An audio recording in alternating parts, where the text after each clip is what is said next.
what do you think are the biggest barriers at the moment to attracting more women into the tech sector? Yeah, so we've just recently carried out a review with Young Women Code or Young Women's Movement. The project itself was called Young Women Code, on all the intersectional barriers which affect women coming into tech. And, it's kind of going back to the historic issues of, caring responsibilities tend to fall on women, and that has a huge impact on women's ability to fully participate in an immersive program. There needs to be more streamlined structure and support, because of those caring responsibilities for either children or elderly mostly lie on the shoulders of women.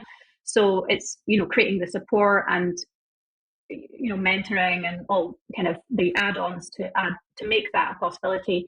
And then also the funding.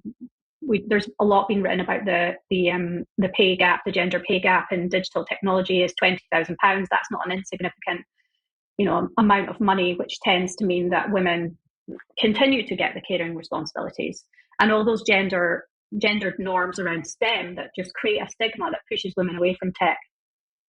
And there's also the bit when they're going into the job market and feeling like they're being measured by a different standard to their male peers.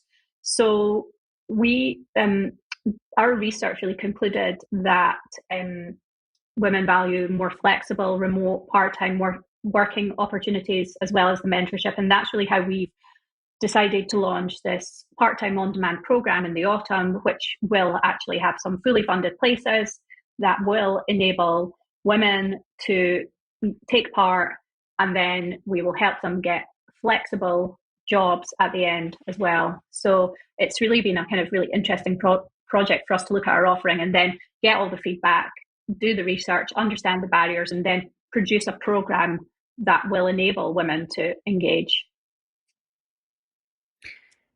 Yeah, flexibility is something that makes a huge impact to women in their lives, I would say. I mean, it makes a difference to everybody. And if you can offer it as an employer, it's obviously like a huge selling point, and you're going to get other like health and wellness benefits across the company.